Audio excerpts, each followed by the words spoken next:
대해서 여러분과 함께 하나님의 말씀을 나눕니다.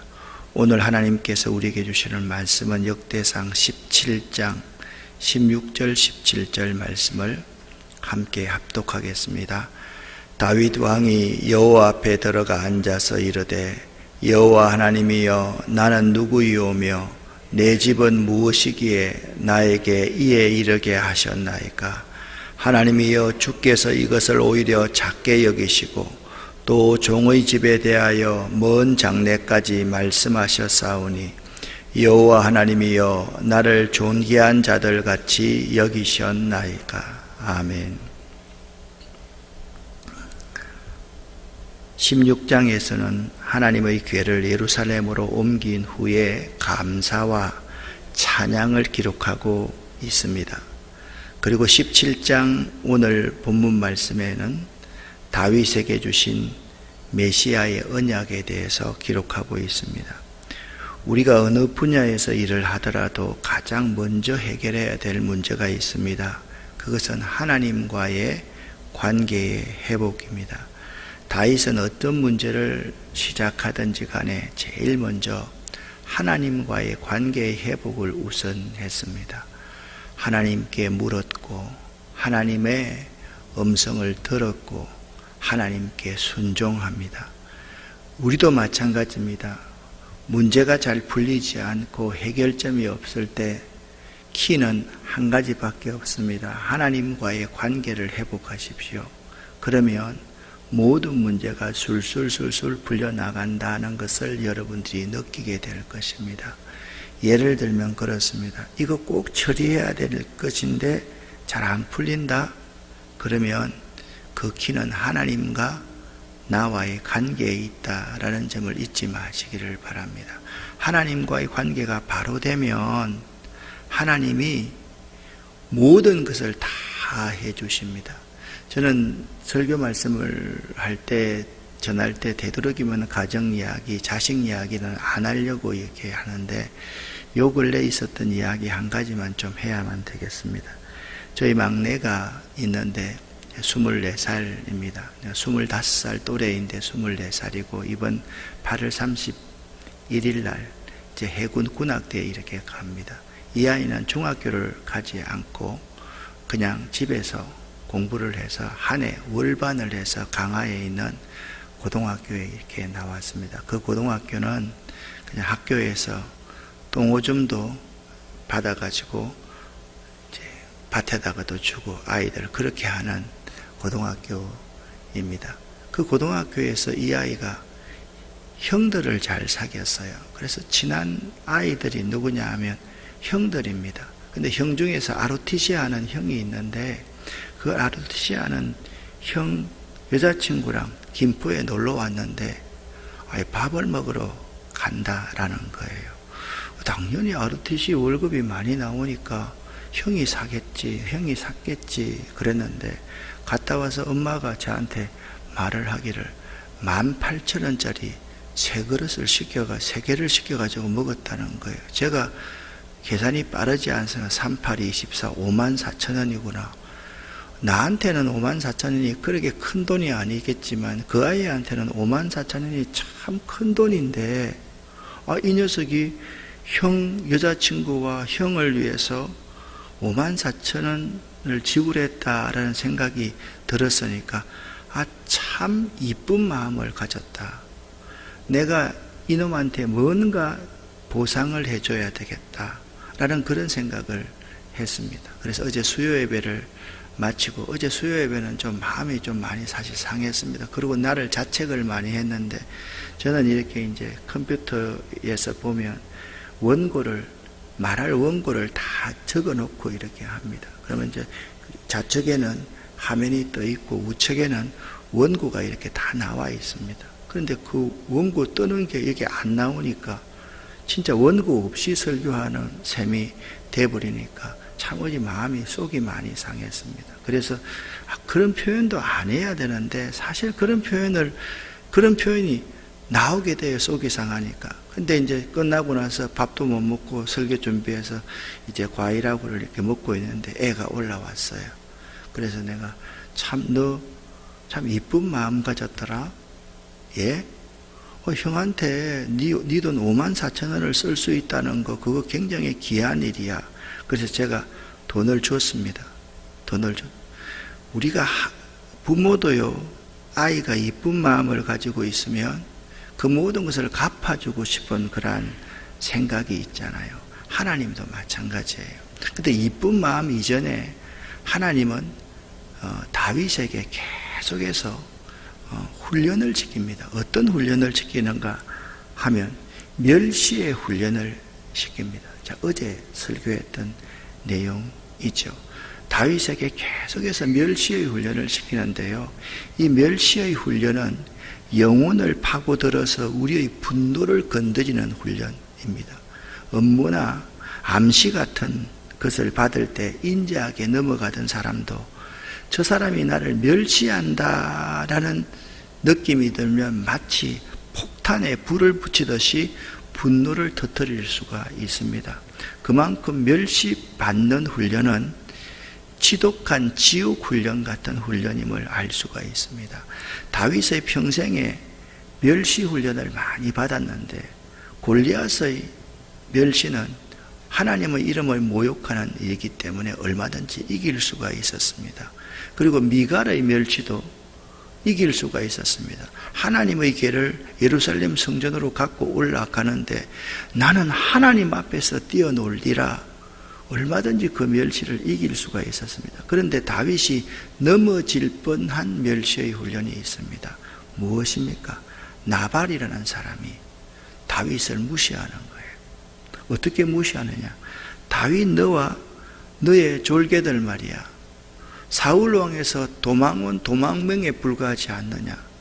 아니, 그 정도의 신분을 가지고 뭐 그렇게 잘난 척한다고 그러냐? 이때 다윗이 정말 분노가 하늘까지 치솟았습니다. 그리고 나발 가문에 있는 모든 남자씨를 다 죽여버리려고 그렇게 작정을 합니다. 그때 하나님이 현명한 여인 아비가일을 통해서 다윗의 그 분노를 사그라들게 만들지요. 이 멸시훈련을 통과한다는 것, 우리 예수님은 철저하게 우리에게 그러한 모델이십니다. 멸시의 훈련을 통과하지 못해서 평생 가슴을 치면서 어둠의 철장 속에 사는 사람들이 굉장히 많습니다. 멸시 때문에 이웃을 살해한 이야기들 얼마나 많이 나옵니까? 사울왕 같은 사람은 자기가 멸시를 당한다고 생각하는 거예요. 다윗의 인기는 만만이고 자기의 인기는 천천이라고 사람들이, 여론이 그렇게 돌아간다는 생각을 하자마자 그는 다윗 죽이기 위해서 그의 모든 전생애를 바치다가 비참한 최후를 마쳤던 사람이 사울 왕이었습니다. 야곱의 아들들 가운데 야곱의 둘째와 셋째 아들의 이름이 시므온과 레위였습니다. 그의 여동생이 세겜 족장의 아들에게 욕보임을 당했다라는, 멸시당했다는 소식을 듣자 그는 세겜 족속에 있는 사람들을 속이고 다 죽여버립니다. 그래서 레위는 좀 달랐지만 시므온은 평생 저주받은 삶으로 살 수밖에 없었던 것입니다. 십자가 위에서 저주를 받으셨던 분이 있습니다. 멸시와 천대를 받으셨던 예수 그리스도이었습니다. 그분은 이 멸시와 천대를 잘 극복하시고 십자가 위에서 마지막 숨을 거두시면서 다 이루었다. 아버지여, 저들이 무슨 일을 하고 있는지 모릅니다. 저들을 용서하여 주세요 하고 주님의 품에, 하나님의 품에 안겼던 분이 예수 그리스도입니다. 자, 멸시 훈련을 잘 받은 다윗에게 하나님께서 예쁜 마음을 주셨습니다. 어떤 예쁜 마음을 주었는가 하면 다윗이 두로왕 히람이 지어준 그 백향목 궁전에 거할 때 선지자 나단을 불렀습니다. 그리고 나단에게 고백을 합니다. 나는 백향목 궁에 거주하거늘 여호와의 언약궤는 저 하찮은 곳에 있으니, 그런 생각이 들게 되었던 것입니다. 그 마음이 너무 이뻐서 2절 말씀에 보니까 나단 선지자가 다윗에게 말을 합니다. 하나님이 왕과 함께 계시니 마음에 있는 바를 모두 행하소서. 나단도 다윗의 이쁜 마음을 보게 되었던 것이죠. 사랑하는 여러분, 하나님 앞에서 이쁜 마음을 갖는다는 것은 참으로 아름다운 것입니다. 부모 앞에서 이쁜 마음을 갖는 것도 부모가 감동해서 그에게 갚아주기를 원하는 법이거늘, 우리가 하나님 앞에서 이쁜 마음을 갖는 것, 이것이 얼마나 소중한지 모릅니다. 다윗의 아내 미갈이 말합니다. 다윗이 하나님의 괴가 예루살렘으로 올라오는 모습을 보고 너무 좋아서 바짓가랑이가 내려가는 줄도 모르고 춤추며 찬양했습니다. 채통 없이 말입니다. 하나님께서 세우신 왕께서 저 하녀처럼 행합니까? 라고 했을 때 다윗은 이런 말을 합니다. 나는 하나님 앞에서 뛰놀리라. 나는 하나님 앞에서 뛰놀리라. 그렇게 말했습니다. 다윗의 마음이 얼마나 이쁜 마음입니까? 여러분, 연세가 좀 드셨습니까? 칠순이 넘으셨습니까? 여러분 스스로를 한번 돌아보십시오. 영원하신 하나님 앞에 여러분과 제가 어린아이에 불과하지 않겠습니까? 하나님 앞에 이쁜 마음을 갖는 것이 참으로 중요한 것입니다. 이쁜 마음은 있잖아요. 멸시와 천대의 훈련을 극복한 사람은 이쁜 마음을 가질 수가 있습니다. 그때 그냥 분노를 터뜨리면서 내 스스로를 자제하지 못하는 사람은 예쁜 마음을 가질 수가 없는 것이죠. 다윗이 성전을 건축해야 되겠다라는 마음을 가졌습니다. 제 생각 같아서는 하나님이 예스, 너 정말 좋은 마음, 이쁜 마음을 가졌구나, 그냥 들어주시면 참 좋을 텐데, 하나님께서 그 밤에 나단에게 나타나서 이렇게 말씀을 전하라. 너는 내 종 다윗에게 가서 전하라. 여호와의 말씀이 너는 내가 거할 집을 건축하지 말아라. 그렇게 하나님께서 다윗에게 거절을 하십니다. 여러분, 거절을 받는다는 것, 거절을 선언받는다는 것, 이게 굉장히 아픈 일이지요. 그런데 다윗은 그렇지 않았습니다. 하나님께서 있잖아요, 이 아름다운 마음을 가졌던, 예쁜 마음을 가졌던 다윗을 거절하면서 다윗에게 전달한 메시지가 있습니다. 그 메시지는 먼저 두 가지입니다. 첫 번째, 나는 이 성막이 너무 좋다. 이 누추하게 보이지만, 왕궁에 비해서 보이지만 하나님의 율례와 법도대로 지어진 이 성막이 너무 좋다.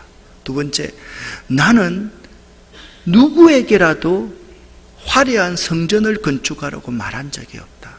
하나님께서 그렇게 말씀을 하는, 다윗의 마음이 정말 이쁜 마음이잖아요. 근데 하나님의 마음은 이렇게 표현하면 좀 가소롭겠지만 더 이쁜 마음입니다. 나는 백성 가운데 함께하여서 그 백성의 아픔을 어루만지는 걸 나는 좋아한다. 나는 화려한 것보다 수수하게 서민처럼 너희들과 함께 살아가는 것을 좋아한다. 그렇지만 다윗의 너 마음은 너무 예쁘구나. 그래서 내가 너와 너의 집을 축복하겠다. 그렇게 하나님께서 말씀하셨습니다. 7절 말씀 같이 한번 읽어보겠습니다. 또한 내 종 다윗에게 이처럼 말하라. 만군의 여호와께서 이처럼 말씀하시기를. 아멘. 하나님께서 계속해서 나단을 통해서 다윗에게 말씀하여 주십니다. 말씀이 임할 때 그때가 축복의 시작이라는 것을 알아야만 됩니다. 그러면서 하나님이 이렇게 말합니다. 내가 너를 코올리게부터 목장에서 양치고 소를 기르고 있을 때 너를 데려다가 이스라엘 백성의 왕으로 삼은 사람이 나 아니냐.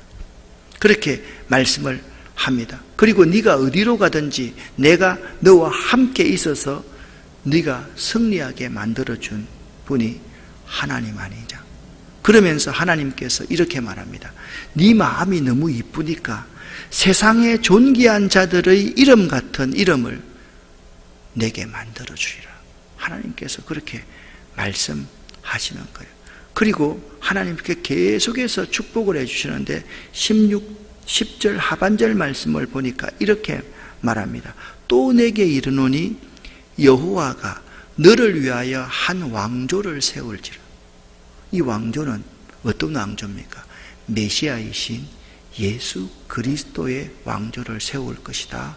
그렇게 약속해 주고 있습니다. 여러분, 우리의 후손 가운데 메시아가 태어나는 축복보다 더 큰 축복이 어디 있습니까? 하나님께서는 다윗에게 언약을 세우셨습니다. 어떤 언약을 세웠느냐 하면 이런 언약을 세워주셨습니다.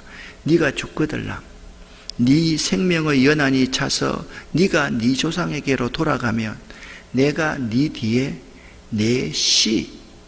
내 아들 중 하나를 세우고 그 나라를 견고하게 할 것이다. 그는 나를 위하여서 집을 건축할 것이요 나는 그의 왕위를 영원히 견고하게 하리라. 그렇게 말씀하시면서 지금까지는 내가 성막 가운데 있었지만 이제부터는 여호와의 성전에 있어서 네 나라를 결코 빼앗기게 하지 아니하겠다. 그렇게 말씀하고 있습니다. 지금 15절까지의 말씀을 통해서 우리가 느낄 수 있는 한 가지가 있습니다. 선지자 나단의 역할이 어떤 역할입니까? 선지자 나단의 역할은 한 가지입니다. 하나님의 말씀을 그대로 전달하는 것이 선지자 나단의 역할이라는 거예요. 하나님의 종들은요, 바로 이 역할 하나만 충실하게 하면 됩니다. 하나님의 말씀만을 그대로 전달하기 위해서 고민하고 연구하고 시간을 투자하고 거기에 모든 것을 다 올인할 수 있어야만 됩니다. 거기에 내 말, 내 생각, 내 철학을 넣어서는 결코 안 됩니다. 여러분들도 마찬가지입니다. 여러분과 저가 똑같이 나단 선지자, 내가 하나님 말씀을 전달하는 전달자라고 하면 내 생각을 그 속에서 집어넣으면 안 됩니다. 복음서를 읽을 때 내가 복음으로 복음서를 바꾸어서 읽는 사람이 참 많습니다.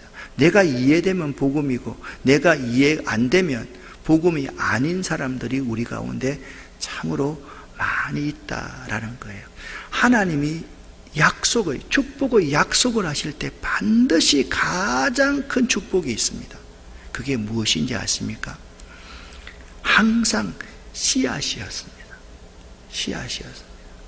여러분, 예수님이 태어날 때도 예수님과 같은 또래의 남아들을 다 죽였습니다. 모세가 태어날 때도 모세와 같은 또래의 남아들을 다 죽였습니다. 사단의 세력은 항상 이 생명의 씨앗을 없애버리려고 한다라는 거예요. 저는 환경운동을 하기 때문에 참 음식에 관심이 참 많습니다. 여러분, GMO 알지요? GMO가 뭐냐면 유전자 변이 식물들을 GMO라고 그럽니다. 그런데 요즘에 미국의 다국적 회사들이 있잖아요.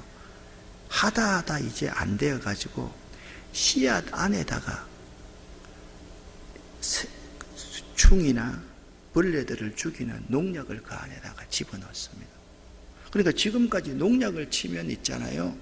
잘 씻어서 먹으면 그래도 농약을 덜 먹을 수 있는데 이 생명이 있는 그 씨앗 안에 약을 집어넣는 거예요.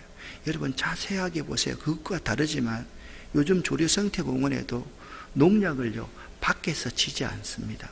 어느 날 길 가다가 보면 풀들이 다 초록색처럼 변해 있는 걸 조금 볼 수 있습니다. 그런 곳에 농약을 그냥 던져 놓는 거예요. 노래도 마찬가지입니다. 그렇게 해 놓습니다. 심지어는 아프리카 어느 지역에 이 씨앗 회사들이 있잖아요. 씨앗을 공짜로 다 줍니다.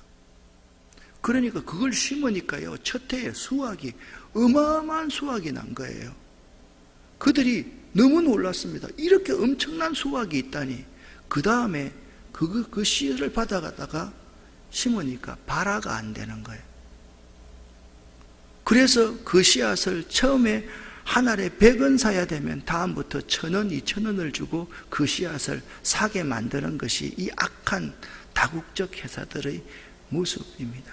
씨앗의 중요한 점은 생명인데 이 생명 안에 생명을 죽이는 살충제를, 농약을 집어넣고 있는 것이 현실이라는 거예요. 이것이 우리 인류를 앞으로 망하게 하고 우리를 질병 가운데 넣는다는 사실을 그들 스스로가 알면서도 정치인들이 경제의 원리 때문에 이런 행동을 자행하고 있다라는 거예요. 무슨 말씀을 하려고 말씀을 드리는 겁니까? 하나님의 축복의 약속은 항상 자녀에 있습니다. 생명에 있습니다. 이 자연 속에 생명에 있다는 것을 우리가 알아야만 하는 것입니다. 이 생명이 매우 중요합니다. 다윗에게 약속합니다. 네가 죽으면 네 뒤에 내가 한 씨앗을 남겨둘 것이다. 그가 내 성전을 건축할 것이고 내가 그의 왕위를 영원토록 견고하게 하리라. 그 씨앗이 솔로몬이지만 내가 너를 위해서 영원한 하나님의 나라를 세우겠다는 메시아이신 예수 그리스도에 대한 약속임을 알아야만 됩니다. 다윗은 하나님 앞에 하나님의 이 메시지를, 거절의 메시지를 듣고 하나님 앞에 감사의 기도를 드리고 영원한 축복을 기원합니다. 제일 먼저 다윗은 하나님의 말씀을 받고 감격에 넘치는 기도를 하나님께 드립니다. 그는 말합니다.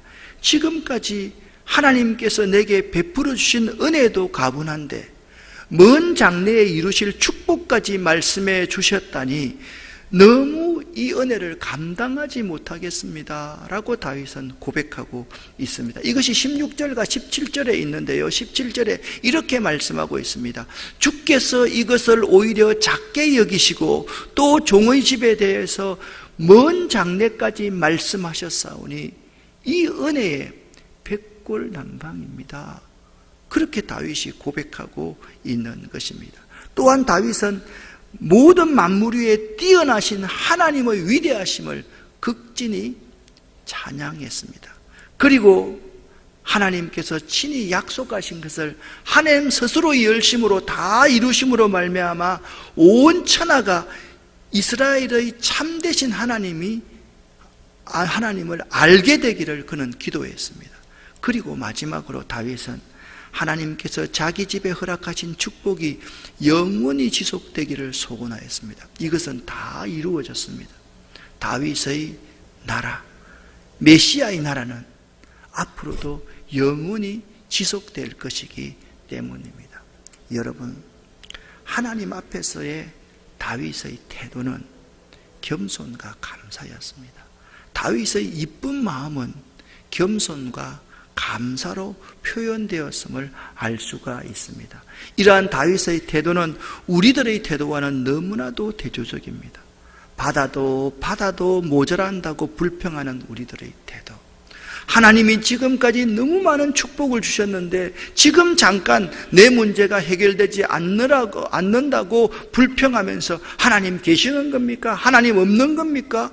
밥 못 먹고 사는 것도 아닌데 그렇게 불평하는 우리의 태도에 비한다면 이 다윗의 태도는 정말 겸손한 태도, 감사하는 태도, 그러한 태도임을 우리가 생각해 보지 않을 수가 없습니다.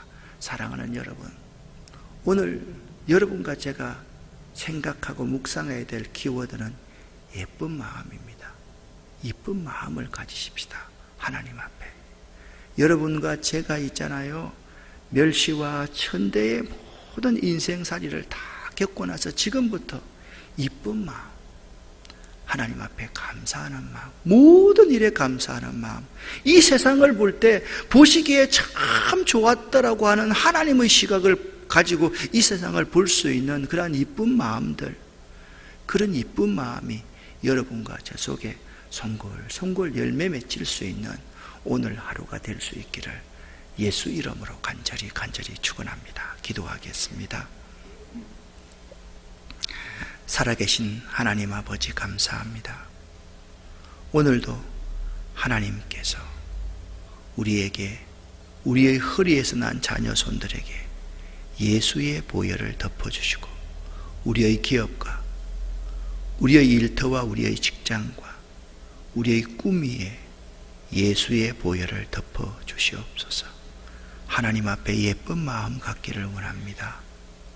아름다운 열매 맺기를 원합니다. 우리에게 하늘의 놀라운 복을 내려 주시옵소서.